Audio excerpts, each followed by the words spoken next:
नमस्कार दोस्तों, मेरा नाम राघवेंद्र नाथ मिश्र है। आप इन खबर देखना शुरू कर चुके हैं। आप सभी का बहुत बहुत स्वागत है। मध्य प्रदेश में विधानसभा चुनाव होने हैं और इस चुनावी यात्रा में हम लोग निकल चुके थे। पहुंचे मध्य प्रदेश के उस जबलपुर की धरती पर जो जेपी आंदोलन की प्रयोगशाला भी कही जाती है।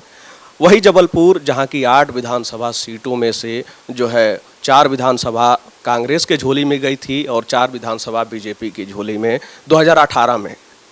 जब हम लोग जबलपुर में निकले तो कई विधानसभाओं का भ्रमण किए। उसी दौरान जो है हमारे हाथ लगता है बरगी विधानसभा क्षेत्र। वही बरगी विधानसभा क्षेत्र जो कभी बीजेपी का गढ़ हुआ करता था।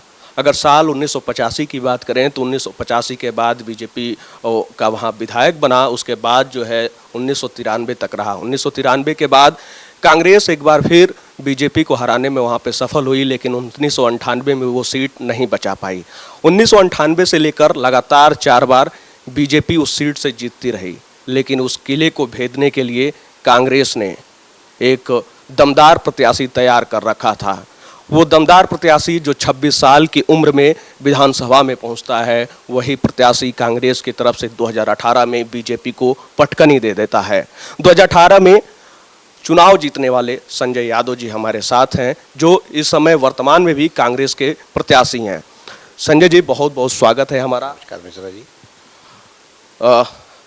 जिस तरीके से आपके विधानसभा क्षेत्र में हमने भ्रमण किया, जनता ने जो भी कहा हमसे, मैं बता दूं कि जिस तरीके से जनता ये कह रही है कि सत्ता में न रहते हुए भी आपने भ्रमण किया है, काम किया है, उसी में जनता कुछ आरोप भी लगा रही है। खैर, काम जो करता है बुराइयां उन्हीं की होती है, लेकिन जिस तरीके से अभी चुनावी माहौल है, क्या लग रहा है आपको?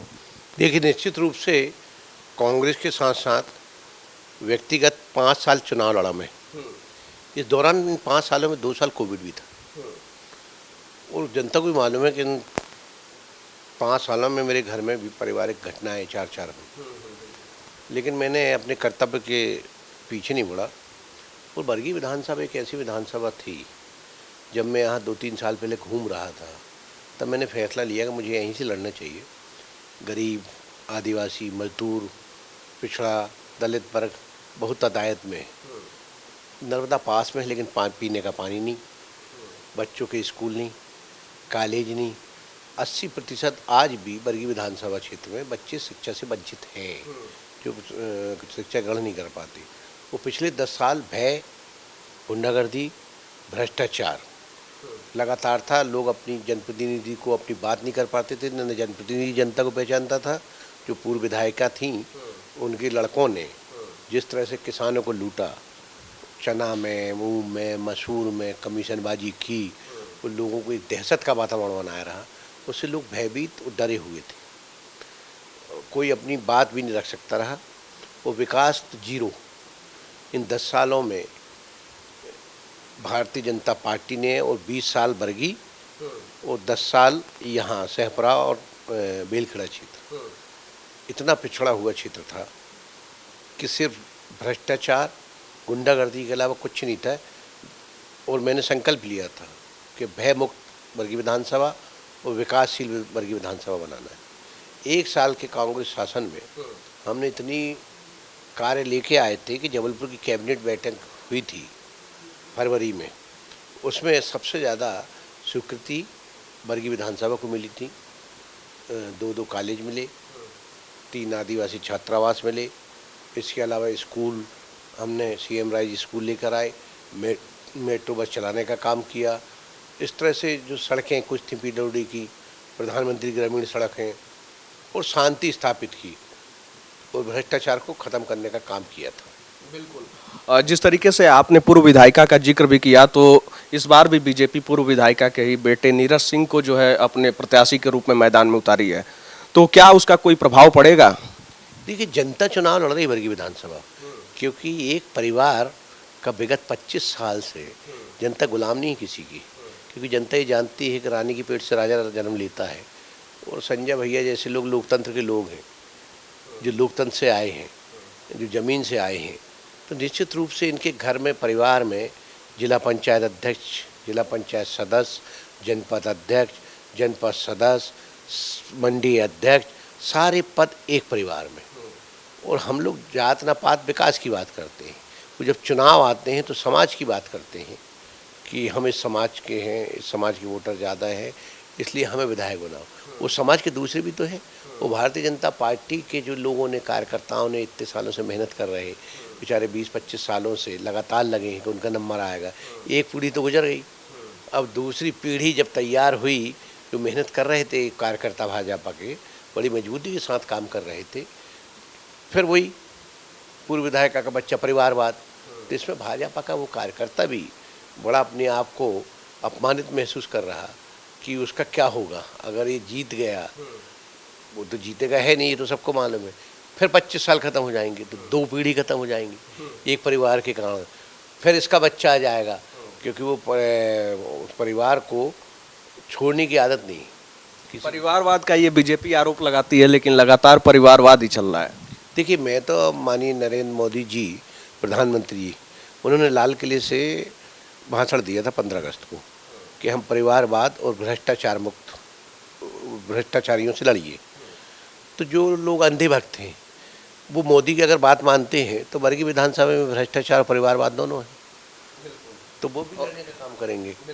और जिस तरीके से जनता की बात की जाए, हमने कई लोगों से पूछा तो लोग ये भी कह रहे हैं कि अभी कई ऐसे गांव हैं जहां पे सड़क, बिजली, पानी अभी भी समस्या बनी हुई है। देखिए, 40% स्थिति सबसे ज़्यादा खराब है, 80% तो खराब है बेलखेड़ा क्षेत्र में। चरगमा और बरगी में हमने थोड़ा ज़्यादा काम करवाया है, क्योंकि उनको आवश्यकताएँ थी। विधायक निधि से स्कूलों का जीर्णोद्धार, आज भी 40 स्कूल ऐसे हैं हमारे जो जर्जर हालत में, क्योंकि सरकार न रहने के कारण हमें डीएमए फंड नहीं मिल पाया। हमने 26 गौशाला बनाई, भाजपा ने बंद करने का काम किया। हमने तहसील, पूर्णकालिक तहसील के लिए सब कुछ करवा दिया, इन्होंने बंद करने का काम किया। हम आदिवासियों के हित के लिए 2 करोड़ की राशि लाए थे, एक पर्यटक केंद्र बनाना था, चलते काम में ने 1 करोड़ रोक दिया। हम कन्या शिक्षा परिसर लेके आए, इन्हें रोक दिया। हम ड्राइवर ट्रेनिंग इंस्टीट्यूट की बात कर रहे थे, इन्हें रोक दिया। हम 2 कॉलेज लेके आए, हम अस्पताल 30 बिस्तर के 3 लेके आए, और 10 प्राथमिक स्वास्थ्य केंद्र सब बंद पड़े हैं, डॉक्टर नहीं दे रहे। तो स्वाभाविक है, भारतीय जनता पार्टी, हमने पीने का पानी का काम शुरू करा, नर्मदा का, पूरे वर्ग विधानसभा में, लेकिन उन्होंने उसको इतनी धीमी गति से किया कि जो काम 3 साल में होना था आज 5 साल हो गए, लेकिन आज भी हमारे नर्मदा किनारे वासियों को पीने का पानी नहीं मिल रहा। हमारे यहाँ सिंचाई के साधन नहीं है। हमने लिफ्ट इरिगेशन की योजना बनाई, बड़ा देववर्गीय परियोजना, उसको स्वीकृति देने का काम नहीं किया। सब कुछ हो गया था कांग्रेस शासनकाल में। एक lift irrigation Rani Durgavati one सिंचाई योजना हमने देने का काम किया। हमने 3 उप तहसील भवन बनवाए। हमने मेट्रो बस चला के जो बच्चे पढ़ नहीं पाते थे, हमने शिक्षा, स्वास्थ्य, इसकी ओर ज़्यादा ध्यान दिया, मूलभूत सुविधाओं को, पीने का पानी, सिंचाई का साधन। बिल्कुल। जिस तरीके से आपने समाज की बात की, तो क्या लगता है कि ये चुनाव जो होते हैं विधानसभा के, उसमें ये जातिगत समीकरण कितना हावी होगा? देखिए, यहाँ हमारे यहाँ जातिगत समीकरण वाली बात इसलिए नहीं कि अगर ये बात करें तो हमने भेड़ाघाट नगर परिषद पार्षदों से चुनाव हुआ, हमने चतुर सिंह लोधी को बनाया, ठीक, और ये खिलाफ में खड़े थे उसके। अब चुनाव आ गए तो वो जात वालों से कह रहे हैं कि हम इस जात के हैं, हमें वोट दो, लेकिन चतुर सिंह लोधी कह रहा है कि जब मैं खड़ा था तब आप हमारे अगेंस्ट में क्यों खड़ी थी? अगर और फिर जात है तो तुम्हारे परिवार के लिए। और भी तो लोधी समाज के अच्छे लोग हैं जो काम करते हैं, उनको जिला पंचायत सदस्य तक नहीं बनने देती हैं आप, तो जात घर के लिए है क्या? बिल्कुल। आपको बता दूं कि बरगी विधानसभा में जो है 2,40,000 के आसपास मतदाता हैं, जिनमें से 1,21,000 पुरुष हैं और 1,13,000 के आसपास महिलाएं हैं, लेकिन उनमें जो है 60,000 आदिवासी भी हैं। तो वो किधर की तरफ शिफ्ट हो रहे हैं? क्या आदिवासी समाज का समर्थन मिलेगा? आदिवासी समाज तो 100% मेरे साथ इसलिए है, वो समाज एक तो ईमानदार होती है और जो तय कर लेती है वो करती है, वो झुकते नहीं, बिकते नहीं। उनके यहाँ जो उन्होंने कभी काम नहीं देखा था। मैंने 17 भवन बनाए, मंगल भवन, 17 आदिवासी विभाग से, और तेंदुपत्ता लाभांश ऋषि से 10 भवन, 30 से 35 भवन बने हैं जो 50 साल में नहीं बने। और आदिवासी क्षेत्रों में मैंने ज़्यादा काम किया है, उनकी शिक्षा का स्तर उठाने के लिए, उनके सिंचाई के साधन के लिए, उनके पीने का पानी के लिए, सारी सुविधाओं के लिए। आदिवासी एक ऐसा समाज है जो ईमानदार होता है, अगर उसके लिए आप थोड़ा करो तो उसका रिटर्न 4 गुना बढ़ा के देती है। वो सीधी सादी कौम है, सज्जन लोग हैं, वो बेचारे किसी से बोल नहीं पाते रहे, पहली बार आदिवासियों से कोई विधायक मिल रहा और वो भी अपने विधायक से बात रख रहे हैं, तो निश्चित रूप से आदिवासी तो मेरे को वोटिंग भी ज़्यादा होती है उनकी। 60,000 में से मैं समझता हूँ 50,000 वोट मुझे मिलेंगे। 60,000 में से 50,000 वोट मिलेंगे, यानी कि 5 अक्टूबर रानी दुर्गावती के 500वीं जयंती पर पीएम मोदी की जो जनसभा हुई उसका प्रभाव आदिवासी समाज में देखने को नहीं मिलने वाला है। आदिवासी समाज तो सबसे ज़्यादा अगर आक्रोशित है भाजपा से, क्योंकि आदिवासी अत्याचार में मध्य प्रदेश नंबर 1 है। चाहे वो पेशाब कांड हो लो, चाहे हत्याकांड ले लो, चाहे बलात्कार कांड ले लो, चाहे पीट पीट के मारा हो, सब जगह। तो आदिवासी तो भाजपा को वोट नहीं देने वाला। जो ईमानदार आदिवासी है, जो कट्टर आदिवासी है, वो भाजपा को वोट नहीं देगा। और जो कांग्रेस की वोट जो पार्टियाँ खराब करना चाहेंगी उसको भी वोट नहीं देगा। वो तो सिर्फ जो भाजपा को हरा सके उसको वोट देगा।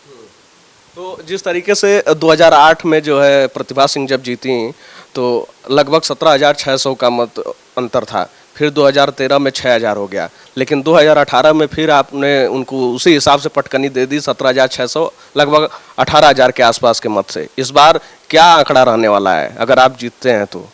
देखिए, मेरा चुनाव जनता लड़ रही, तो जनता जब खुद का चुनाव लड़ेगी, क्योंकि वर्गीय विधानसभा के सम्मान का चुनाव है। वर्गीय विधानसभा फिर से गुलामी की जंजीरों में नहीं जकड़ा रहना चाहता है। बहुत मुश्किल से आज़ादी मिली। अभी कुछ बेलखेड़ा में एक 24 गांव कहलाता है, पुलिन के गांव कहलाते हैं, वहाँ बड़े गरीब लोग रहते हैं। वहाँ मैंने 50% तो आज़ादी दिला दी थी कि वहाँ लोग बात करने लगे, मिलने लगे, क्योंकि कभी कोई विधायक वहाँ गया नहीं। ये तो अपने बंगली बखरा में बुलवाते रहे, मैं जाके मिला उनसे। तो अब वो क्षेत्र तो मुझे पूर्ण तरह से आज़ाद कराना है। वहाँ भी धारा 370 लगी है, तो वो 26 जनवरी दिसंबर में हट जाएगी। वो 26 जनवरी को हम झंडा फहरा देंगे वहाँ जाकर। और जिस तरीके से हमने कई लोगों से बात किया तो लोग ये आरोप भी लगाए कि विधायक जी बड़ा दबंग प्रवृत्ति के हैं, तो ये है क्या?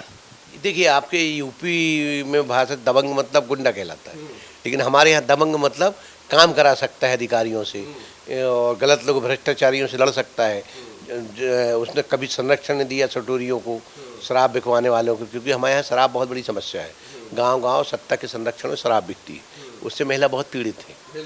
हाँ, तो उसके कारण मैं जाके कई कलारी बंद करवा दिया, एक बैरियर लगाया था, ज़बरदस्त टूल लगा दिया एक सड़क में। गरीब लोगों से पैसे लेने की फिराक में थे सरकार, मैंने जाके उखाड़ के फेंक दिया। तो उनकी भाषा में ये है कि हमारा विधायक दबंग है, गरीबों के साथ न्याय करता है, इसलिए हमारा विधायक दबंग है। हमने कई महिलाओं से भी बात किया तो महिलाएं तो कह रही हैं शराबबंदी भी लागू होनी चाहिए यहाँ। देखिए, महिलाएं तो शिवराज जी से इतनी परेशान है कि वो लाडली बहना का पैसा, महिला परेशान है, आधी शराब की बिक्री बढ़ा दी। और शिवराज जी तो होम डिलीवरी करवाते हैं, क्योंकि शिवराज जी कह चुके नई शराब नीति में हाथा बंद कर दिए। और उन्होंने कहा कि मेरी बहनें तो ठीक है, लेकिन भाई मेरे को शराब पहुंचा के दूंगा। तो सत्ता के जो परिवार है, पूरी जनता को मालूम कौन परिवार हमारे यहाँ शराब बिकवा रहा, कौन भाजपा का कार्यकर्ता उनके संरक्षण में शराब बेचता है। वही कार्यकर्ता बेचता है जो एक परिवार के साथ, जो परिवारवाद वाले लोग ही शराब बिकवाते हैं गांव-गांव। तो जनता में बहुत आक्रोश है, क्योंकि उनको मालूम है कि हमारे संजय भैया तो हाँ पानी पिलाने की बात करते हैं नर्मदा जी का, कभी शराब की बात नहीं करती। बिल्कुल, आपने लाडली बहन योजना का जिक्र किया है, तो बीजेपी जो है इस योजना के ऊपर बड़ी हुंकार भर रही है कि मध्य प्रदेश की महिलाएं बीजेपी के साथ हैं। क्या लगता है ये योजना कितनी सफल हुई? देखिए, योजना शिवराज जी अपनी जेब से तो नहीं दे रहे, और अगर आपकी भी बहन होगी, मेरी भी बहन होगी, तो बचपन से होगी ना। 18 साल बाद थोड़ी ना अपन को मालूम चलेगा कि मेरी बहन है। वो भी रात में पुलिस अपने साधना को उठाया मैंने, साधना बहनों के लिए कुछ करना चाहिए। 18 साल से उसको साधना जी को नहीं उठाया उसने, बहनों के लिए कुछ करना चाहिए। आप महंगाई दे रहे हैं, उसके बदले में प्रधानमंत्री आवास बंद कर दिया आपने, और आप फिर से फार्म भरवा रहे कि आवास देंगे। कहाँ से दोगे जब प्रधानमंत्री आवास नहीं दे पाए, आप आवास प्लस में नाम नहीं आ पाए, तो स्वाभाविक रूप से इनका खेल खत्म हो चुका है।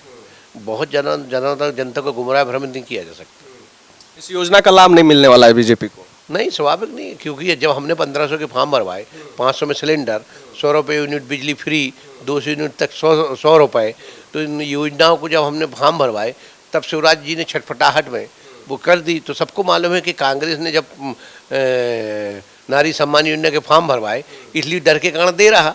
तो जनता तो कह रही है कोई अपनी जेब से थोड़ा ना दे रहा है, चुनाव आ रहे हैं इसलिए दे रहा, ले रहा है। हम भी कह रहे लो ना भाई, अभी 12 लेकिन वोट इधर ही दो। नहीं देखो, वो तो उनसे मांगने की जरूरत नहीं है। मैं तो जनता से साफ बात करता हूँ कि अगर मैंने किसी के साथ अन्याय किया हो, किसी की ज़मीन लूटी हो, किसी को मारा हो, किसी को बंद करवाया हो, शराब बिकवाई हो, सट्टा खिलवाया हो, तो मुझे वोट मत देना, सीधी सीधी बात। और अगर आपसे मैं मिलता रहा और मैं पूछता हूँ कि मेरे को जानते हो, तो बोलते जानते हैं। मैंने कहा इसके पहले कौन रहा विधायक, कोई नहीं बता पाता। तो मैंने कहा जान पहचान वाला चाहिए कि बगैर पहचान वाला, बोली जान पहचान वाला, इसी में चुनाव हो गए। उज्जैन में जिस तरीके से कांड हुआ उस पर आप क्या सोचते हैं? कौन सा कांड? जिस तरीके से महिला के साथ दुष्कर्म हुआ, उसके बाद नग्न अवस्था में वो घूमती रही। उज्जैन हो, चाहे मंदसौर के पास उस समय घटना रही हो, चाहे पेशाब कांड हो, चाहे सिवनी में कांड हो, चाहे मंडला में कांड हो, आदिवासी और महिला अत्याचार में मध्य प्रदेश आज भी नंबर 1 है। कई मेरे क्षेत्र में एक दलित बच्ची के साथ बलात्कार होकर उसकी हत्या कर दी गई थी। एक आदिवासी बच्ची की, उसके मामले हमने लगातार उठाए, लगातार आंदोलन किए।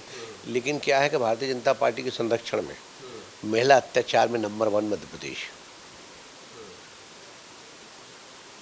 पूरा जिस तरीके से बीजेपी सरकार रही है महिला अत्याचार के लिए, ये आपको बता दूं, जिस तरीके से ये चुनावी माहौल है, मैं ये भी जानना चाहूँगा कि कितना कांग्रेस, लड़ाई कैसी है इस समय बीजेपी और कांग्रेस के बीच में?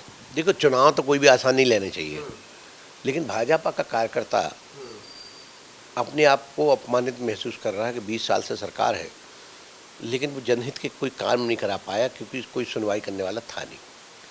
तो स्वाभाविक रूप से भारतीय जनता पार्टी 18 साल 19 साल से लगातार शासन में, 10 साल से केंद्र में है, 9 साल से। तो जो लोगों की अपेक्षाएं थी, उस अपेक्षा पर कसौटी पे खरा नहीं उतरे और भ्रष्टाचार का तांडव, पंचायती राज की व्यवस्था चौपट कर दी। तो स्वाभाविक रूप से अब भारतीय जनता पार्टी का खेल खत्म हो चुका है। विधानसभा में कितनी सीटें हैं? टोटल 230 है। भाजपा को जिस ढंग से, तो मुझे अभी लग रहा है वर्तमान हालात देख के, तो 50-60 से ज़्यादा क्रॉस नहीं कर पाएगी। 50-60 से ज़्यादा क्रॉस नहीं कर पाएगी। और जबलपुर की 8 विधानसभा सीट पिछले चुनाव में जो है 2018 में 4 गई थी, 2013 में 6 बीजेपी के पास और 2 कांग्रेस के पास। इस बार कैसा रहेगा? इस बार तो मुझे 8 की 8 लग रही, क्योंकि महाकौशल के साथ भाजपा ने बहुत छलावा किया है। 8 की 8 कांग्रेस आएगी। कोई मंत्री नहीं बनाया यहाँ से, कोई नेतृत्व नहीं था, तो वो जनता अपने आप को ठगा महसूस कर रही कि इनके 4 विधायक थे, वो महाकौशल में कोई मंत्रिमंडल में किसी को स्थान नहीं दिया। बेचारे विधायक, सीनियर विधायक रोते रहे, चिल्लाते रहे, ट्विटर में डालते रहे। तो स्वाभाविक रूप से जनता में बहुत आक्रोश है। हमारा महापौर भी हमारा है, बढ़िया काम किया है उसने, तो यह काम कर रहे हैं वो। तो जनता तो यहाँ, मुझे जो उम्मीद लग रही कि 8 की 8 सीट कांग्रेस जीत रही।